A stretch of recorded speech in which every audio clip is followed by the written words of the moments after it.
I think our whole society is run by crazy people for crazy goals, and I realized this when I was just 16, even earlier when I was 12.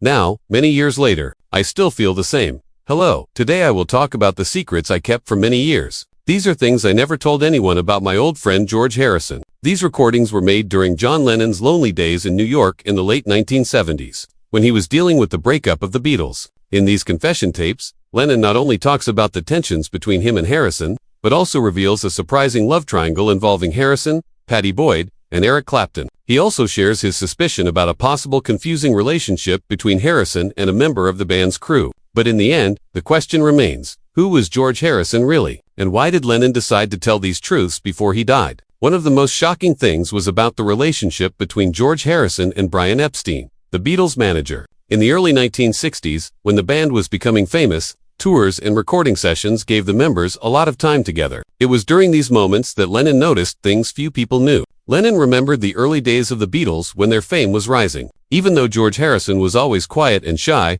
there was one thing Lennon could never ignore. During tours, Harrison often shared a hotel room with Epstein. Sometimes the two stayed alone together for long hours. According to Lennon, this was strange. He said he did not only see closeness between them, but he also felt there was something unusual about their relationship. In one of his recordings, Lennon said, "George always said he loved Pattie, but I knew something else. He was too close to Epstein. At times, I felt like their relationship was more than friendship." Lennon called it an unclear relationship, one that everyone in the band seemed to understand, but no one wanted to talk about. Their closeness became a silent story within the group, making people like Paul McCartney unhappy. McCartney, according to some rumors, even had a biased attitude toward this relationship. This relationship between Harrison and Epstein was something the whole band kind of knew, but it was never spoken about publicly. But Lennon didn't stop there. In his recordings, he shared even more shocking details. Lennon said that although Harrison always acted like a loyal family man to Pattie Boyd, the truth was that he had a complicated love life. He said Harrison loved his wife, but also had a special relationship with Epstein, which Lennon believed went beyond friendship.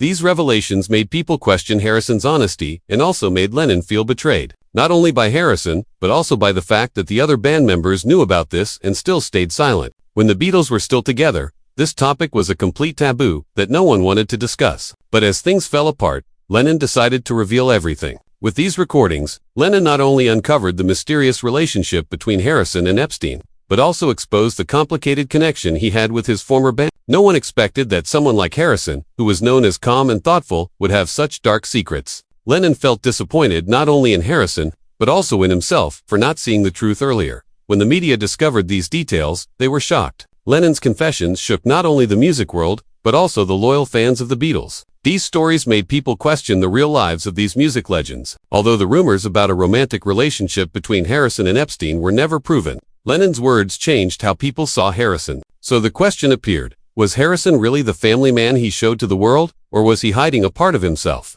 The next story, Lennon shared Harrison's affair with Ringo. Starr's wife damaged Harrison's image even more. Lennon remembered that during this time, the band was already going through problems with each member dealing with personal issues. In 1970, when Harrison was still an important part of the group, his friendship with Ringo Starr began to fall apart. The story began when Maureen Starkey, Ringo's wife, and George Harrison, his old friend, started showing signs of closeness. At first, only close friends, including Lennon, suspected something, but everything exploded when Ringo discovered the truth. That day, when Ringo confronted Harrison, things got out of control. Lennon said in one of his recordings that Ringo was furious and could not stay calm. Ringo almost left the band. He was shocked and could not believe his best friend had done this. Lennon's voice was filled with regret as he told this story.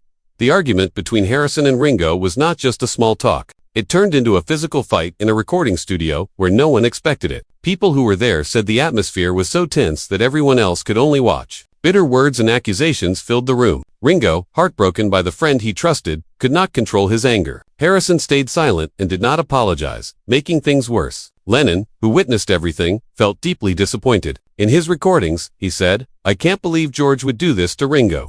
Lennon said Harrison crossed a line they could not forgive. The band had been too close, but George chose to betray the people who supported him for years. This affair did not only break the friendship between Ringo and Harrison, but also became big news in the music world. The media quickly grabbed the story. Journalists reported it everywhere. Later, Maureen Starkey spoke in an interview with Rolling Stone and admitted her affair with Harrison happened because she felt lonely and ignored in her marriage with Ringo. But the consequences of this affair were bigger than a broken marriage. It created a wound in the Beatles that would never heal. Lennon, McCartney, and the others felt betrayed not just in love, but in friendship. This event made it impossible for things to return to normal. The relationship between the Beatles members, already weak from earlier conflicts, now looked impossible to fix. The affair was not just a romantic mistake, but a betrayal inside the band that no one could ignore. As these cracks deepened, another story of tragedy began. A love triangle full of complications started in the late 1960s when Harrison and Pattie Boyd were seen as a perfect couple. They married in 1966 when the Beatles were at their peak. Their relationship became a symbol of love during the London art era.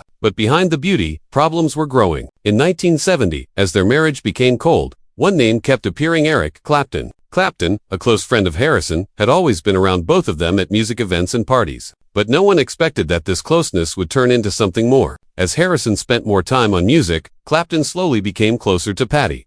Rumors began to spread. Soon, Clapton and Pattie's relationship was no longer a secret. Their affectionate behavior became noticeable. Lennon, in his recordings, felt upset when he said, "George lived as if everything was temporary, even his marriage." Lennon believed George did not trust loyalty. Instead of confronting Clapton, Harrison stayed silent. No one understood why he did not react. Even though this hurt him, he did nothing. No anger, no questions. The rumors became news everywhere. In a 1971 interview, Lennon said Harrison had lost faith in true love. Harrison acted as if everything in love could change any time. That is why Harrison remained quiet when his friend took the woman he once loved deeply. After Pattie left Harrison, she married Eric Clapton in 1979. But her life with Clapton was also full of problems. Clapton had his own issues and continued to treat Pattie poorly. Even though Pattie chose Clapton, she still faced a troubled relationship. Looking back, people realized that Harrison and Pattie's marriage was not the perfect love story it appeared to be. In a 1974 interview with Rolling Stone, Pattie said life with Harrison was not as people imagined. Harrison wrote beautiful love songs like Something and While My Guitar Gently Weeps, but he could not save his own marriage. His emotional distance made their relationship weak. Clapton and Pattie's life together also had problems. Their love story was not peaceful, but full of struggles. This love triangle, though ending with Pattie choosing Clapton, left a painful memory for everyone involved, and for fans. But this was only one of the internal struggles inside the Beatles. John said the problems were far from over. He talked about another shocking incident, the time Harrison was arrested by the police. In August 1969, when British police raided the home of George Harrison and Pattie Boyd, rumors about Harrison using illegal substances had been around for a long time. But no one expected the truth to come out like this. Police, following an anonymous tip, went to Harrison's peaceful home in Henley. When they entered, they found marijuana. No one expected such a thing in the house of someone the public saw as spiritually pure. During the search, Harrison looked nervous. He denied it and said, "It's just a misunderstanding." But this raised big questions in the media and among his friends. Lennon later said he was not surprised. "George used substances before I did, but he always acted like a saint." Can you believe that? Lennon said he felt disappointed. He explained that he and others used substances too, but Harrison always pretended he was above everyone. Harrison's image as a wise and spiritual man collapsed in the eyes of the public. Even though it was only a possession charge, the media turned it into a huge story. Newspapers like The Times and NME reported it everywhere. Harrison, who people saw as serious and spiritual, was now called a hypocrite. Lennon continued to criticize him. Lennon said that while he and McCartney openly admitted their drug use, Harrison pretended he was innocent. This arrest damaged Harrison's image and deepened the gap between the Beatles members. His attempts to hide his past made the others trust him even less. The truth was out, and the saint-like image he had built was gone. Lennon's recordings made people question whether Harrison was truly seeking enlightenment or hiding from his own problems. This arrest was not just a career shock, it broke the image Harrison had worked for. No matter what Harrison said, the truth had come out, and the question of his fake enlightenment became unavoidable. When Harrison returned from his trip to India in 1968, after learning about Hinduism and meditation, people saw him as enlightened. Harrison always wanted deeper meaning in life and now claimed to be following a spiritual path. But John Lennon, his closest friend, did not stay quiet.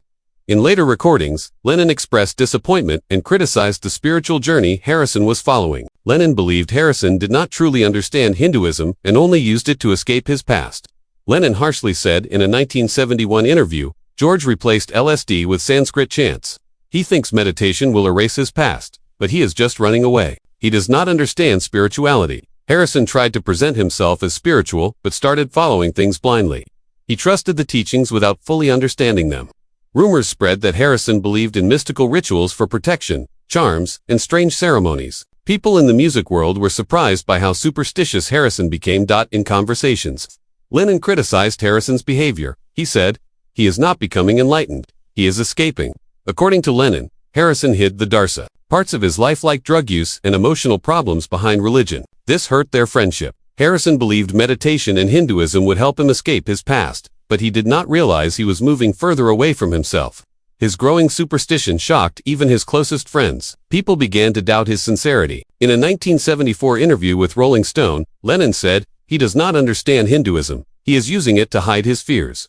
Lennon felt Harrison was creating a fake image to avoid facing his problems. What hurt Lennon most was that Harrison did not realize this was not enlightenment, but running away. His superstition revealed a painful truth. Harrison was not seeking peace, he was hiding. As these arguments peaked, John talked about the financial betrayal after the Beatles broke up. He criticized Harrison's naivety and selfishness. In 1970, one of the biggest events after the Beatles ended was the financial lawsuit Harrison faced. When the group split, the members had to face personal and financial chaos. The story began when they chose a new manager after Brian Epstein's death in 1967. Alan Klein, a controversial manager, entered their lives with promises to save them from financial problems. Known for his strong persuasion, Klein quickly earned Harrison's trust, who was inexperienced with managing money. At first, Harrison felt Klein was the only one who could help him, but this decision became a mistake. Lennon and McCartney warned Harrison about Klein. Lennon said Klein had questionable tactics, but Harrison, trusting blindly, ignored the warnings. In the mid-1970s, the lawsuit revealed the truth. Harrison lost hundreds of thousands of pounds because of Klein's bad financial choices. Klein had manipulated their money. Lennon felt upset. He said, "I told him, but he didn't listen. He trusted a stranger more than his friends." Harrison not only lost money, but also the trust of his bandmates. The lawsuit damaged friendships even more. Lennon said the worst part was not the money, it was Harrison choosing an outsider over his own band. Lennon later said Harrison's album, released after the breakup, was a sweet but hidden attack on his old friends. Harrison released All Things Must Pass in 1970. This album was a milestone, but few knew it contained indirect attacks, mainly at McCartney. Songs like Wah Wah and Isn't It a Pity carried Harrison's frustration about how he felt controlled in the Beatles. Wah Wah was seen as a message to McCartney, who Harrison felt always restricted him creatively. Harrison felt he was treated as the third member, never fully respected. McCartney, with his ego, could not accept Harrison's criticism. A 1971 interview said McCartney felt deeply hurt. Harrison's feelings grew into resentment. He felt McCartney controlled everything and left him no space.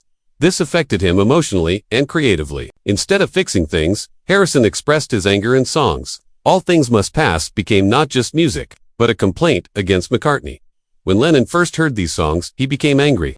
Lennon believed Harrison blamed others instead of himself. Lennon said, "George was never tied by anyone except his own ego." Lennon felt Harrison was unfairly destroying the Beatles' image. McCartney's reaction made things worse. Harrison's resentment and Lennon's anger made the conflict deeper.